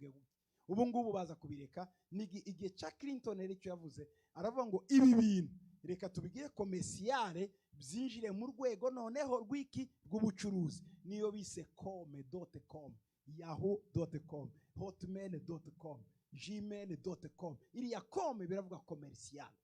The time of Clinton, that we use the social media back then, the Facebook, but we just got told about them recently, and that's why he decided to make this a commercial or business. He said, let us sell it, and that's why we know now about Facebook or email.com or yahoo.com. It's become a commercial. abandi birebe kuva kera ni barabihaza. We just realized, oh, I have sent you an email on Gmail or Yahoo email because we are recently learning about it. Isiremo irimo yatujyana he? Now, where is the word taking us? Muranyumva neza? Kwira tujyana muri technology irangiriza ibihe. The Ibyo word Daniel is yavuze. taking us through the Ngo technology. amakuru azaba menshi, ngo ubwenge buziyongera, ngo no kujarajara. Ni bihe This Daniel is what Daniel said. Muri The Daniel news will be 12. more, and the people will be wondering in Daniel 14. 11, 12. 12. Okay, Daniel 12. Yari Daniel yindi apokrifa ariko Daniel yacigarukira ku bitabo 12 yewe gusa hari ibindi bitabo bibiri bya Daniel muri apokrifa ariko iyi Bibiliya yacu ni bitabo 12. Anyway. Abana bacu ntibazasoma Bibiliya. Wihanganye n'ahandi. Imana igumugisha umukobwa mwiza. Amen. Bwoko bw'Imana. People of God. Noneho barekura abantu binjira mu cyo bise ngo ni age digital. Now they release people and we enter into the age of digital. Digital ni iyi. What is the digital age? Ubu now tucandika ukubise gutya ukoresha gusiga ikumi. You don't type, you just use your thumb to scroll over. Aho birimo bijyana iherero. What is this taking us? Kwinjira mu kimenyetso cya Antikristo. It's taking us to the sign of Antichrist. Bizagera igihe. It will come a time. Bakubwire ngo what they will tell you. Amapassword yawe ukunze kuyibagirwa. You usually forget your passwords. Ariko turagushiramo akantu gusa uzaduca hari yonyine yifungura utarinze kongera kwandika. Ariko bagomba kubanza kubitumenyereza. We will put in something just to remind you, but this is how they are making us get used to it. Ibi nibiye ni kakabwibwi kariko karangiriza igihe cy'ubuntu twinjira mu gihe cyo kuzamuka This is the darkness that is a sign of the end of the grace time, which is the start of the rapture. Ubu mbere yo kujya mu ndege. Before you go into the airplane. Kera nakunda kuzina.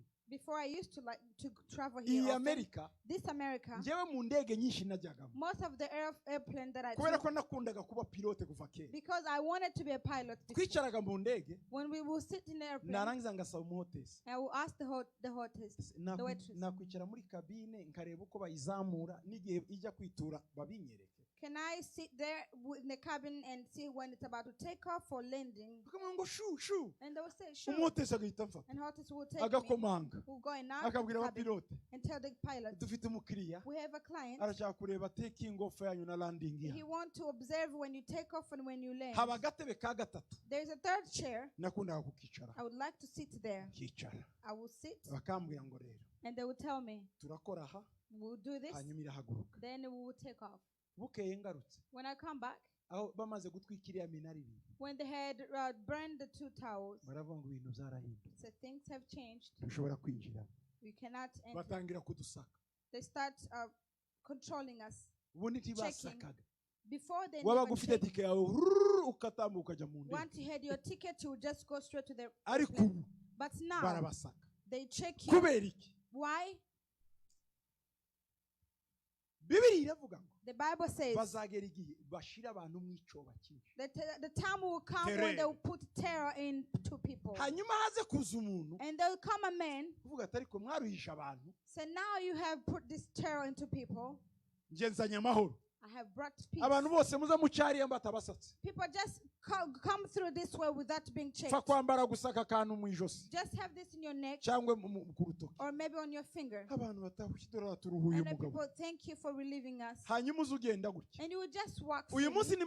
When I'm telling you this now, the airplanes like airline like Delta, they are putting in an app. They won't be checking people anymore. They will recognize your image. As you walk through the earth, they will know you are real or not. Now people because I follow the news, now they even sent me an email. Do you want us to recognize your image? What is this preparing? Antichrist. The Antichrist. Antichrist who is Antichrist? It's Jezebel. Who fights with Jezebel? It's Elijah.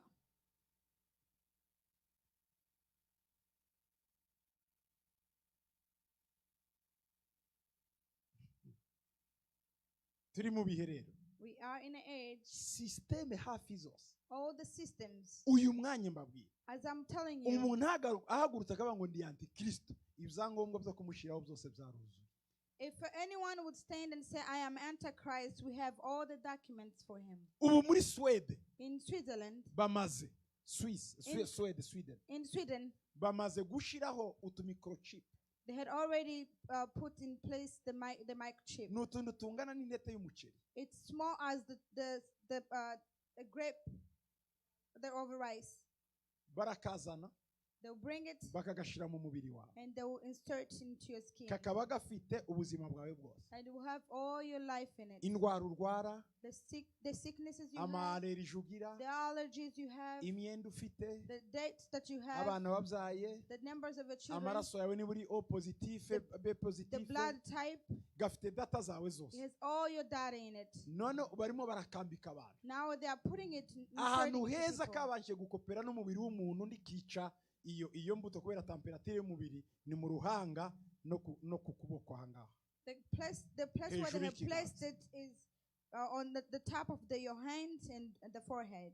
Aha The forehead. ahandi hose iyo kagiyemo karapfa, If it goes elsewhere, ariko mu ruhanga it's ruined. But on no your ku gikonje forehead and on the top of your hand, niyo gakwirwa kakakora. it's where it fits and functions Ibyo well. byavuzwe nande? Who mentioned this? Na Yohana. It's John. Ikimenyetso cy'inyamaswa It's a sign of the beast. kizaba mu ruhanga It will be on the no forehead ku kuboko. and on your hand. Ubu byararangiye, Now it's bamaze gukora happening. experimentation They have done the experiment aho bishobora kuba where it's possible for it to stay. byararangiye. It's over now. Ubu muri Swede Here in abantu Sweden, ko baratanga amafaranga kwibagisha ngo bakabashiremo. people are giving money for the surgery to have that inserted. Kubera iki? Why? Karakoroheza. It's easy. Ntuja kwa muganga You don't go to ngo the bakubaze doctor. ngo urwara ibi kugira allergic, no, bagucisha gusa ku kamashini bagahita bamenya bakaguha imiti uwo And mwanya. they question you all the question that you go through the machine and they give you all the prescriptions under your need. Baduhereye ku mbwa hashize nk'imyaka 10. They tested this on a dog. Imbwa nubwo yazimira ikajya mu misozi ya Arizona If a dog gets lost to the mountains of, let's say, ikambaye of gusa bahita Arizona, babona wiri indege ikagenda igafata ya mbwa nawe ukayiza. with that chip they will send an aircraft to go and get the Nuko ngo dog. ndaho wakwihisha That means there's no way you can hide. aho ugiye hose. Wherever you go, Ako ngako karahari, this chip is already at work. naho iwanyu karahari. Even here it is. None ndacyari mu byaha. But you are Ababiriye kera pole sana. You are still in sins. Those who have committed sins, it's all in the past. Ubu ni igihe cyo gukizwa. This is a time for salvation. Ubu ni igihe cyo kumenya Imana. This is a time to know God. Babyeyi, Parents, ni igihe cyo kumenya Imana. it's time to know God. Muri iki gihe rero This age, tekinoloji yazamutse, technology is working. ubutunzi The wealth, bwose all the wealth, buzashingira kuri tekinoloji. it will be based on technology. Imitungo ufite yose All the wealth that you have, irandiswa. it's written. Ubu ntibakeneye kumenya uriwe, They don't need to know who you are. bareba carte visa yawe aho waciye hose bagahita bamenya uyu akunda kwambara, akunda boîte de nuit, akunda mayuba, akunda iki, bakakumenya icyo ukunda cyose. They will just use your card and your card, and they will know what you like, what you hate, how you dress, what you eat, everything about Iyi you. carte ya visa tugire And this Visa card, iradufasha, it helps us, ariko ifite ubuzima bwawe bwose. but it has all your life in it. Hahiriwe Blessed ababikiye ubuzima bwabo muri Yesu. are those who store their lives in Jesus. Hahiriwe Blessed ababikiye ubuzima bwabo mu maraso ya Yesu. those who kept their lives into the blood of Ikibazo umuntu Jesus. yakwibaza rero, The question you may ask, ese ko dukoresha amavisa now that we use the Visa n'utu twose twaje, and all these new things, ubu tugiye kuba aba antikristo? are we now of Antichrist? Oya, No, ntibiraba. it's not happening yet. Kubera iki? Why? Haracyariho itorero. There's still the church. Itorero riracyahari. The church is still there. Turacyahari. We are still here. Ibyo nibyo bimubuza kuza. This is what stops him from coming. Yesu ashimwe cyane. Praise. Ariko rero Imana But for God, nayo ntiyifuza He doesn't desire ko dukomeza twicaye gutya. for us to remain like Dore this. icyo igiye gukora. This is what He's about to do. Igiye kumanura umuriro. He's going to bring fire. Munyemerere Allow me murebe mu gitabo cy'ibyahishuwe and read in Revelation igice cya 11 11, mbabwire abo bantu and I will tell you of Imana this igiye kumanurira umwuka wayo that God is going to bring His Spirit. uko bameze muri ibi bihe. How these people are. Ibyahishuwe 11 Revelations 11, ku murongo wa 4. chapter 11, verse 4. wa gatatu 3, let's start 3. abahamya banjye babiri nzabaha guhanura bahanura iminsi 1260 bambaye ibigunira. And I will give power to my two witnesses, and they will prophesy 1,260 days clothed in sackcloth. abo bahamya nibo biti bya elayo bibiri n'ibitereko by'amatabaza bibiri bahagarira imbere y'umwami w'isi. These are the two olive trees and the two lampstands standing before the God of the earth. umurongo wa 5. And on verse 5. kandi iyo umuntu ashatse kubagirira nabi umuriro ubava mu kanwa ukotsa abanzi babo. kandi nihagira umuntu ushaka kubagirira nabi uko niko akwiriye kwicwa. bafite ubushobozi bwo gukinga ijuru ngo imvura itagwa mu minsi yo guhanura kwabo.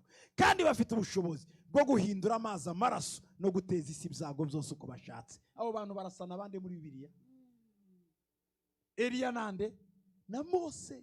Ni bande bahinduye amazi kuba amaraso? Who changed the waters into blood? Ni Mose. It's Moses. Ni bande bahagarika ikirere imvura Who changed who stopped the heavens from raining? Babagabo babiri umuka wabo ugiye kongera. These two men, that spirit is coming upon you. Barya bavuganye na Yesu kuri wa musozi. Same men who spoke with Jesus on that Ni mountain. Imana igiye guhagurutsa muri bibi. God is raising them in this Niyo age. bagiye gukora muri bibi. They are going to walk in this age. Ngo bafite ubushobozi. They have the Bwo power gukinga ijuru. to shut the Imvura heavens ntigwe. for the rain to fall. Bafite ubushobozi They have the bwo power guhindura amazi to amaraso. change the water into Uwo mwuka blood. w'Imana kuramanuka. This spirit is coming. Tuzamanukira ku bantu babiri It gusa. did not come on to people. Tuzamanukira ku itsinda It ry'abantu. will come to a group of people. Igihe cya Eliya With the time of yakoze Elijah, wenyine. he worked ariko alone. umwuka wa Eliya But the spirit of ugiye gukora mu Elijah bantu benshi. is going to work in the multiple. Igihe cya Mose The time of Moses, yakoze he wenyine. worked alone. ariko muri ibi bihe But this age, umwuka we this ugiye spirit kuza muri is benshi. coming into bazakora many. za deliverance zikomeye. They do deliverance. bazakura abantu mu mbago za They'll Satani. bring people from the yoke of Satan. bazabakura mu mwijima. They'll bring people from the uko darkness. Musa yahanganye na Farawo. As Moses faced bagiye Pharaoh, guhangana na systeme you are going y'isi. to face the system of this world. bazarwanya ibi You mbabwira. will fight what I'm just ibi telling mugiye you. gutinya What you are afraid of. bafite imbaraga zo They kubirwanya. have the power to fight umuntu wese against it. uzashaka kubakoraho Everyone who attack them, the umuriro uzabava mu kanwa fire will come out of their mouths ubatwike. and it will burn abo them. ni abasore. These are the abo young ni men. abahungu These b'abakobwa. are the young Imana ladies igiye and men guhagurutsa muri ibi that bihe. God is rising. bagiye raising. kuvuga ubutumwa They are going bw'ubwami to preach the gospel of ku the misozi kingdom yose. to all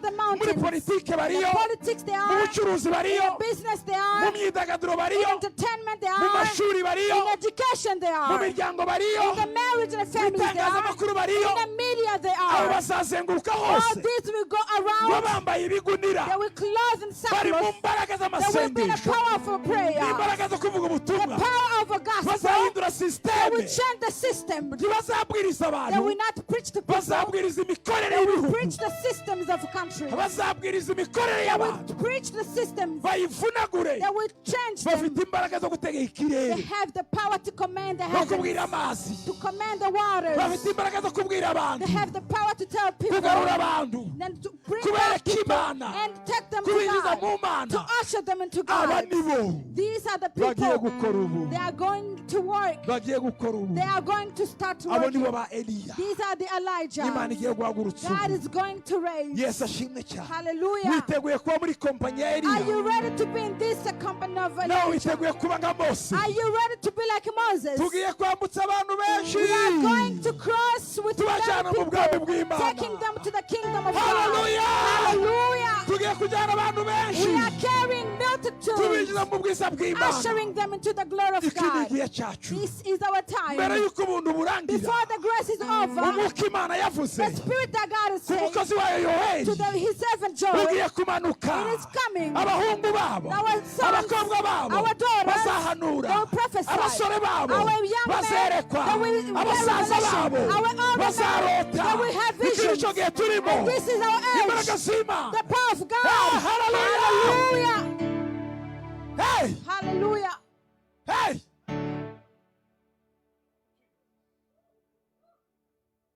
iki nicyo gihe. This is our age. abahanuzi babonye The prophets have ngo said ibyo amaso atabonye what our eyes has yet to see, ibyo amatwi what atumvise our ears have yet to hear, ibyo imitima what itatekereje our heart has not to ngo think. bibikiwe It abayikunda is hidden for the ni beloved. muri iki gihe It is in this time. Jesus Hallelujah. ngo hazaba igicaniro There is an altar ngo coming hagati muri Egiputa in the middle of iyo ni Egypt. Afurika yo hagati This is in Central icyo Africa. gicaniro And this altar, kizabamo inzira nyabagendwa it will have a road ngo ija muri Israeli na Ashuri that will go to Israel and Ashur. ni ukuvuga ngo ni Israeli na Iraki That means Israel and Iraq. ya Adeni ya kera igiye The kugaruka old Eden is coming. ibyo biri muri Yesaya cumi This n'icyenda in Isaiah 19. byabanjijwe na Yesaya cumi n'umunani It started with by Isaiah 18. Jesus twebwe ubu As for now, ko turahangana n'imbaraga abandi we batahanganye are nazo facing the spirit that other people never kuko faced. turahangana n'umwuka wa antikristo We are facing the spirit of Antichrist. kandi ni mu myuka itatu ikomeye ya And satani these are among the three powerful spirit of Satan. satani Satan, umuhanuzi w'ibinyoma the fake prophets, na antikristo and the Antichrist. bagize ubutagatifu ubutatu bw'ubugome They have the trinity of evil.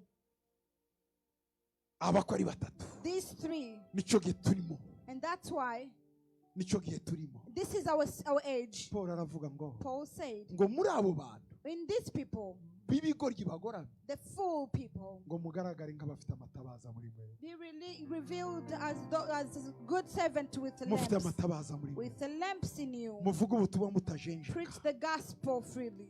mutajenjeka mukubita ibigomba gukubita Preach and hit what must musenye be ibigomba gusenyuka break down what needs to be murandure broken, ibigomba kuranduka and remove what needs to mwubake be removed. ibigomba kubakwa Establish what needs to be musenye established. ibigomba gusenyuka Break down what needs to be destroyed. muhumurize abagomba And guhumurizwa comfort those who need comfort. mufashe abagomba gutabara Help those who need help. iki ni cyo gihe abahanuzi bavuze This is the age when the prophets ngo Yesu said. araturika mu mwuka He said, Jesus came ngo in aravuga ngo spirit. data ndagushima And he said, Father, thank you, kwibi wabyimye abandi for you have hidden this, ngo ariko ukabyereka aba bana but you reveal them to your children. iki ni cyo gihe turimo This is our age. very exciting moment You know, mu gihe the kidasanzwe, Holy Ghost is doing great umwuka wera arimo arakora tremendous work ibintu bikomeye. God is doing now Imana irimo gukora into his sons biciye mu the mwana time of wayo. revelation Igihe cy'ihishurirwa has come ni iki? God wants to reveal Imana ashaka his kwiyereka real people abantu bayo nyabo. ni igihe cyo kugaragara It's a time to reveal kw'abana b'Imana of God's children. ejo nzabaganiriraho Tomorrow we share with you manifestation y'abana the b'Imana manifestation of God's uko children, bagiye kugaragara muri iyi myaka how they are going to be ngo isi manifested. yose irabategereje The whole world is waiting for niko them. Paul yavuze mu Baroma This is what Paul wrote in Romans.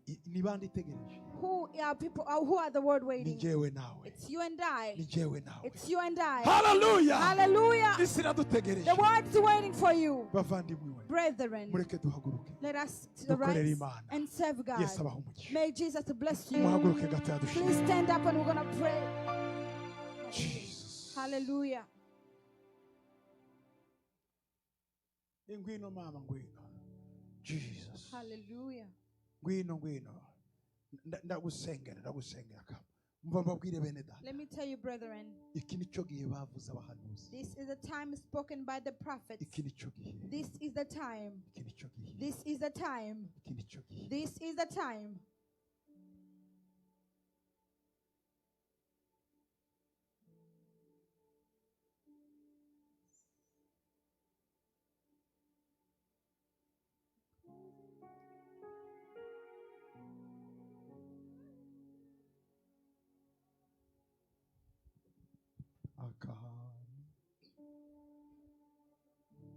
Hallelujah.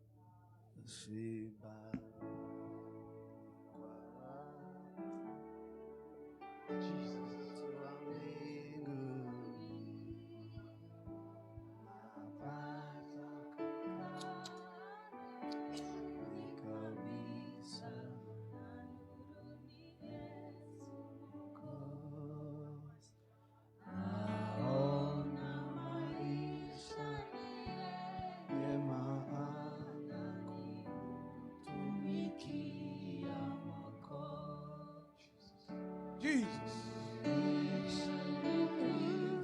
Ria bash.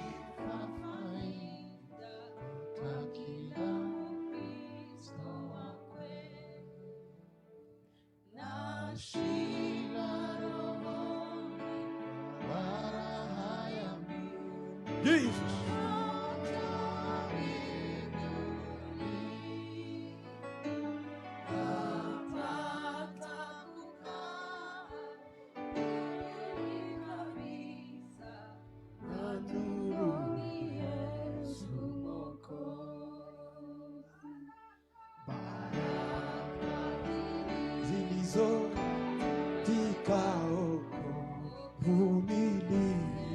Zipata kwangu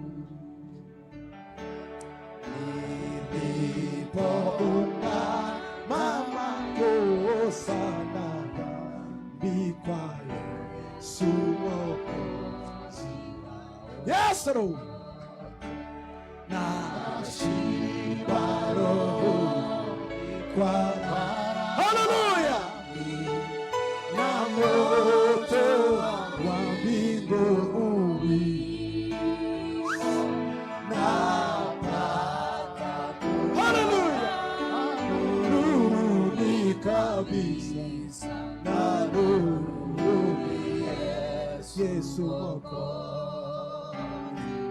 na shiba roho kwa yangu. Yes, Lord. Na moto wa mbinguni napata nuruni kabisa na nuru Yesu Mwokozi aliniokoa pori na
kutumikia Mwokozi, kuishi Kristo na kufa faida kwa kila mukizo.